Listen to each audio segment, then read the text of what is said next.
Sasa leo utajifunza somo muhimu sana linalohusu jinsi ya kufanikiwa hatua kwa hatua. Kwenye safari ya mafanikio kuna mambo ya msingi ambayo ni lazima uyazingatie ili uweze kupiga hatua mbele. Lakini pia kuna makosa ambayo yakifanyika mara kwa mara yanaweza kufanya ushindwe kufanikiwa kabisa. Sasa leo tutaangalia hatua kwa hatua jinsi ya kufanikiwa, lakini pia tutaangalia ni sehemu zipi ambazo watu wengi hukosea linapokuja swala la mafanikio.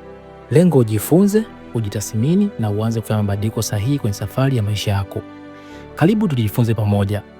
Lakini kama ni mara yako ya kwanza kujiunga na chaneli yetu ya Elikhan TZ, karibu sana na usahau kusubscribe ili usikose masomo kama haya yanayokujenga na kusaidia kuboresha maisha yako.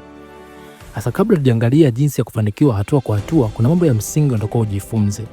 Mafanikio huwa hayaji kwa bahati wala kwa miujiza. Mara nyingi watu huona matokeo ya mwisho ya waliofanikiwa na kudhani walipata kila kitu kwa urahisi. Kwa mfano, unapoona mfanyabiashara akiwa na gari zuri na biashara kubwa, huoni miaka aliyoitumia kufanya biashara, kukataliwa na wateja na kujifunza kupitia makosa. Sasa hapo ndipo watu wengi hukosea, wanaangalia mwisho wa safari bila kuelewa mwanzo wake. Unajua, kwenye safari ya mafanikio watu wengi sasa hivi wanamuona mtu ana gari zuri, ana biashara kubwa, lakini hawajui kuwa alianza na hatua ndogo ndogo mpaka kufikia pale. Tumedanganya katika mitandao ya kijamii tunavyoona maisha ya watu sasa hivi wanavyoonyesha wanavyoishi maisha ya kifahari, tukaona kwamba maisha yanapatikana kwa haraka zaidi, lakini wale watu hawaga watuoneshi maisha ambayo waliyapitia mpaka kufikia mafanikio hayo. Na ukweli huwa uko hivi kwamba mafanikio yote yana hatua. Ni kama vile mti unavyoanza kukua, unaanzia kwenye kishina kidogo mpaka unakuja kuwa mti mkubwa. Au hata mwanafunzi wa darasani anavyoanza darasa la kwanza, la pili mpaka darasa la saba. Unavyoona watu wote walifanikiwa au watu wote wakubwa duniani walianzia kabisa chini ambapo walikuwa wanaonekana hawawezi, wakaja wakafanikiwa. Niko nafuatia historia ya Jack Ma. Jack Ma alianza katika maisha magumu sana. Familia yao ilikuwa na maisha magumu, hata pia naye alikuwa na maisha magumu sana na alikataliwa sehemu nyingi. Kuna sehemu alienda kuapply kazi kwenye KFC, wengine wenzake wote wakapata kazi, lakini yeye ndio akakosa. Amejaribu kuapply sehemu nyingi, inakadiriwa mara 30 sehemu za kazi tofauti, lakini hakupata. Lakini leo ndo tajiri mkubwa sana China na makampuni makubwa ikiwemo Alibaba. Lakini mwanzo wake alianza kwa hatua ndogo ndogo mpaka kufikia mafanikio alionao sasa.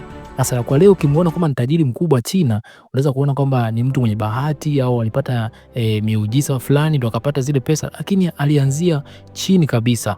Sasa watu wengi huwa hatupendi kuanzia chini kwa sababu tunaona chini ni kama kuchelewa, lakini msingi wote, hata nyumba lazima ianzie kwenye msingi mpaka baadaye ije kuwa nyumba. Nyumba isipokuwa na msingi baadaye itaanguka. Ndivyo hao watu ambao wanataka mafanikio ya haraka bila kutengeneza njia ya kuyapata hayo mafanikio. Kwa hiyo kitu cha msingi zaidi utakuwa ufahamu, mafanikio huwa hayaji kwa bahati wala miujiza. Bahati inampata mtu ambaye ameshaandaa mazingira ya kupata bahati hiyo. Lakini kama hujaandaa mazingira ya kupata bahati, bahati haiwezi kukupata. Lakini pia hata miujiza, mafanikio, wengine wanasema mafanikio ni kama miujiza. Si kweli. Mafanikio ni hatua ambazo unazichukua wewe kila siku mpaka zinakuja kuletea matokeo ambayo unahitaji. Sasa hebu tuangalie jinsi ya kufanikiwa sasa hatua kwa hatua. Hatua ya kwanza kabisa ya mafanikio ni kujielewa wewe mwenyewe. Kabla hujaanza kukimbia ni lazima ujue unaelekea wapi. Tatizo kubwa linalokwamisha watu wengi si ukosefu wa uwezo, bali ni kutokujitambua. Watu wengi huwa wanaanza safari ya mafanikio kukomelea maisha ya wengine badala ya kuangalia maisha yao wao wenyewe. Sasa mafanikio huwa hayafanani kwa kila mtu kwa sababu kila mtu ana mazingira tofauti, uwezo tofauti na vipaumbele tofauti. Kosa kubwa linalofanya na watu wengi ni kuiga ndoto za wengine bila kujiuliza kama ndoto hizo zinawafaa. Unakuta mtu anaacha kitu anachokifanya leo kwa sababu ameona tu mtu mwingine amefanikiwa kwenye jambo fulani. Kwa mfano, rafiki yako anaweza kuwa anafanya vizuri sana kwenye biashara ya mtandaoni. Unaona anapata faida, anasafiri nchi mbalimbali na maisha yake yanaonekana kuwa mazuri.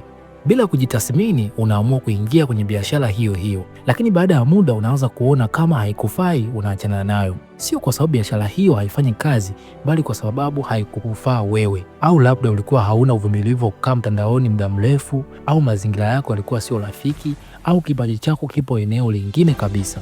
Wakati huo huo, mafanikio yako yangeweza kuwa kwenye jambo tofauti kabisa, kama kuwa mwalimu au kuwa mtaalamu katika fani fulani, lakini kwa sababu uliiga ndoto ya mtu mwingine, uliiacha njia ambayo ingekuwa mafanikio ya kudumu. Hii ndio sababu watu wengi huanza mambo mengi lakini hawamalizi hata moja.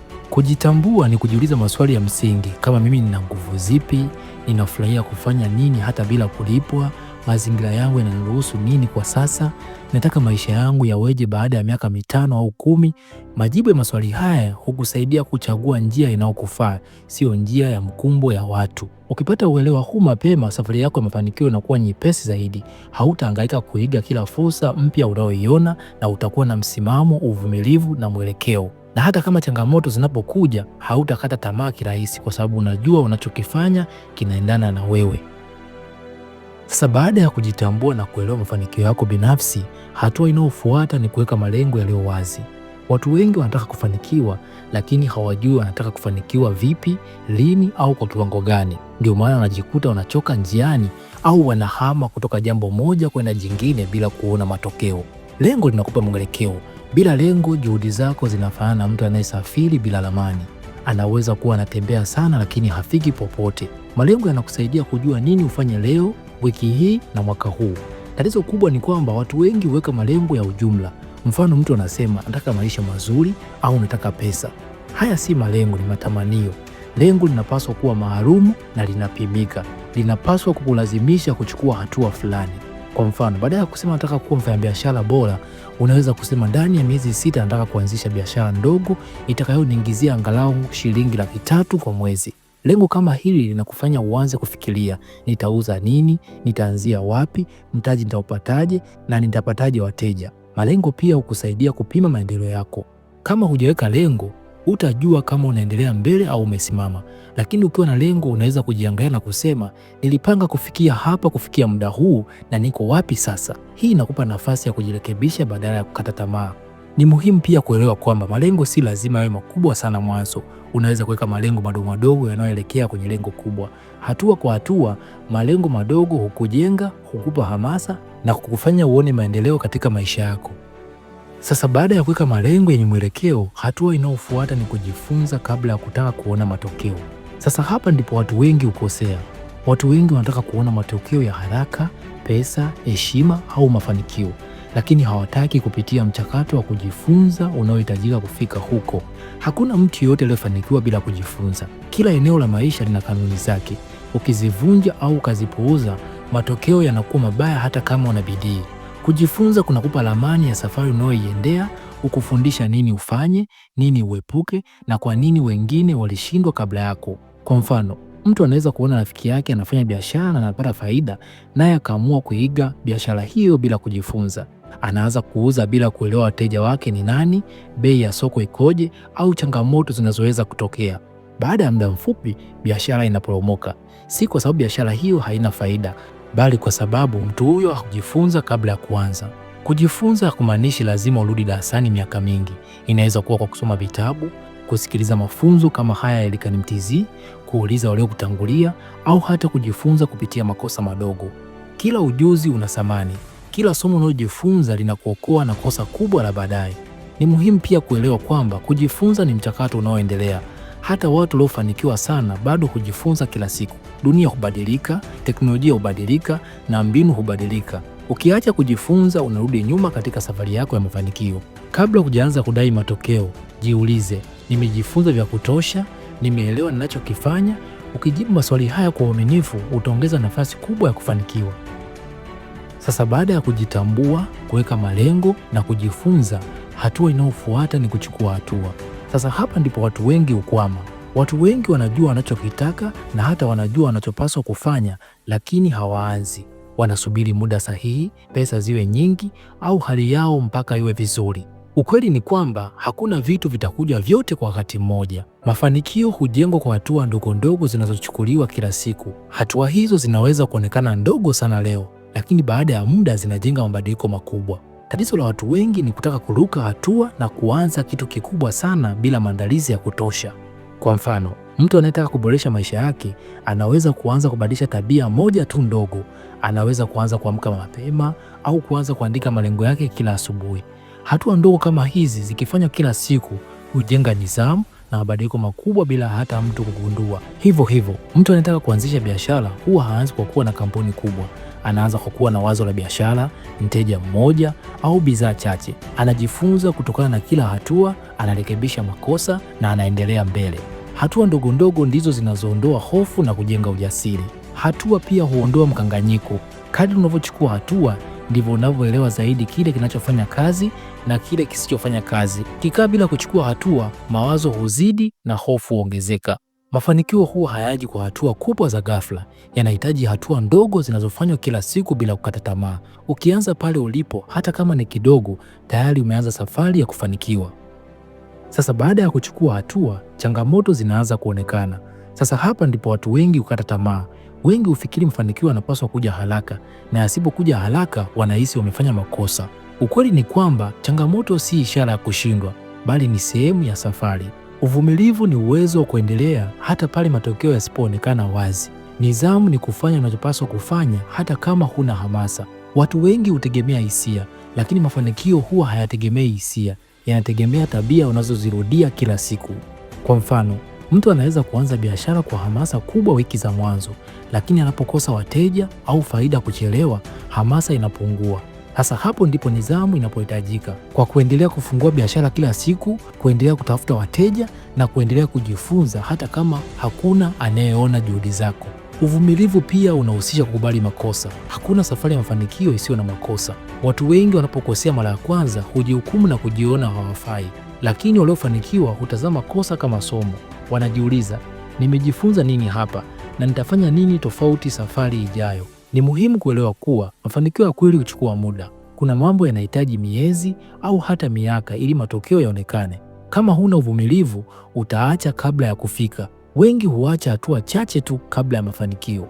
Uvumilivu hukufanya uendelee, nidhamu hukufanya uanze kila siku. Ukivijenga hivi viwili, hata safari ndefu ya mafanikio itawezekana. Sasa hii ndio sehemu muhimu sana katika safari ya mafanikio, kwa sababu hapa ndipo watu wengi huanguka bila hata kutambua. Kosa kubwa linalowazuia watu wengi kufanikiwa ni kujilinganisha na watu wengine na kukata tamaa mapema. Watu wengi huangalia mafanikio ya watu wengine na kuanza kujiona wao hawafai au wamechelewa. Mitandao ya kijamii imeongeza tatizo hili kwa sababu tunaona matokeo ya watu kila siku, lakini hatuoni safari yao. Tunaona picha za mafanikio, lakini hatuoni miaka waliotumia juhudi kupata mafanikio hayo, pamoja na makosa au kushindwa kwao. Kwa mfano, mtu anaweza kuanza biashara leo, lakini akimwona mtu mwingine amepata mafanikio makubwa baada ya miaka 5, anajiona yeye ameshindwa. Hapo ndipo tamaa huingia. Anaanza kubadilisha mwelekeo kila wakati, akihamia kutoka jambo moja kwenda jingine bila kulipa jambo moja muda wa kukua. Kosa lingine ni kutaka mafanikio ya haraka. Watu wengi hawataki mchakato, wanataka matokeo. Wanapokosa kuona faida mapema, wanakata tamaa. Lakini ukweli ni kwamba mafanikio mengi yanachelewa kuonekana, hasa yale ya kudumu. Sasa kosa lingine ni kosa la kusikiza sana sauti za watu. Watu wengine watakwambia haiwezekani au wao walishindwa na wewe utashindwa. Ukikubali sauti hizo, utaacha hata kabla hujajaribu jambo hilo. Watu wengi hawashindi kwa sababu hawana uwezo, wanashindwa kwa sababu wanajilinganisha sana na watu wengine na wanakata tamaa mapema. Ukiepuka makosa haya, tayari una nafasi kubwa ya kupata mafanikio. Sasa baada ya kujifunza hatua zote, jambo moja muhimu unalotakiwa kulizingatia ni hili: mafanikio si kitu cha ghafla, ni safari ya muda mrefu. Hakuna hatua ulioipitia bila sababu. Kujitambua, kuweka malengo, kujifunza, kuchukua hatua ndogo ndogo, kuwa mvumilivu na kuepuka makosa ya kujilinganisha, vyote vinaungana kujenga mafanikio ya kweli. Watu wengi huacha safari kwa sababu wanatazama umbali uliobaki badala ya hatua walizokwisha piga, lakini hatua ndogo ulioipiga ni ushahidi kwamba unasonga mbele. Hata kama maendeleo yanaonekana madogo, bado ni maendeleo. Ni muhimu pia kuelewa kwamba mafanikio ya kweli si tu kufika juu, bali ni kuwa mtu bora zaidi kuliko ulivyokuwa jana, mtu aliyebadilika kifikra, kitabia na kimtazamo. Hapo unakuwa tayari umeanza kufanikiwa hata kabla matokeo ya nje kuonekana. Kwa hiyo, badala ya kujiuliza ni lini utafanikiwa, jiulize kama leo umechukua hatua moja inayokukaribisha pale unapotaka kufika. Ukifanya hivyo kila siku bila kukata tamaa, mafanikio yatakuwa matokeo ya kawaida ya safari yako. Asante sana kwa kunisikiliza kuanzia mwanzo hadi mwisho wa somo hili. Mimi naitwa Elikhan Mtz, the head of the world. Please like, share and subscribe.